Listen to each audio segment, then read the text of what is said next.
તો મિત્રો આજે છે ગુરુ પૂર્ણિમા અને ગુરુ પૂર્ણિમામાં આપણે આવી ગયા છીએ ફાગવેલમાં। તો તમે જોજો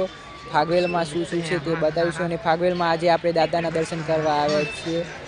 અને ભીડનો માહોલ બહુ છે તો વિડીયો જોતા રહેજો અને આપણે દાદાના લાઈવ દર્શન કરવાના છીએ। તો તમે જોઈ શકો છો બધા ખરીદી કરી રહ્યા છે તો કઈ દર્શન કરીને પાછા ફરી રહ્યા છે તમે વિડીયોમાં જોજો અને તમે જોઈ શકો છો આપણે મંદિરના એકદમ નજદીક છીએ તો તમે જોજો વિડીયોમાં બહુ ભીડ છે અને તમે મંદિરને જોઈ શકો છો હજુ બાંધકામ ચાલુ જ છે હજુ બાંધકામ પૂરું થયું નથી અને વિડીયોમાં જોઈ શકો છો જો આગળનો જે ભાગ છે તે બાંધકામ હજુ પૂરું થયું નથી તે વિડીયોમાં જોજો અંદરનું આપણે બતાવીશું।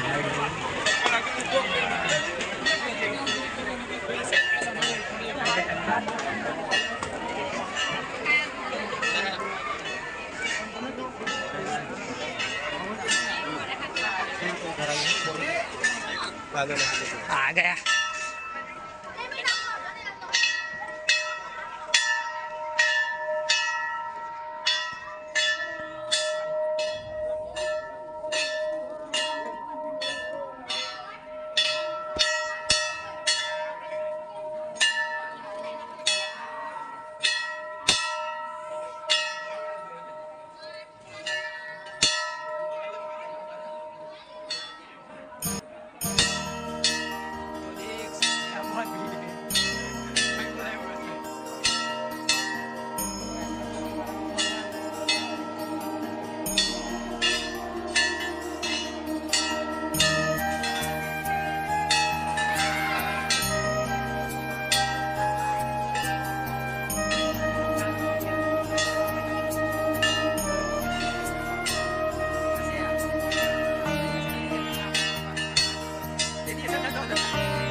तो गाइस हमने लाइन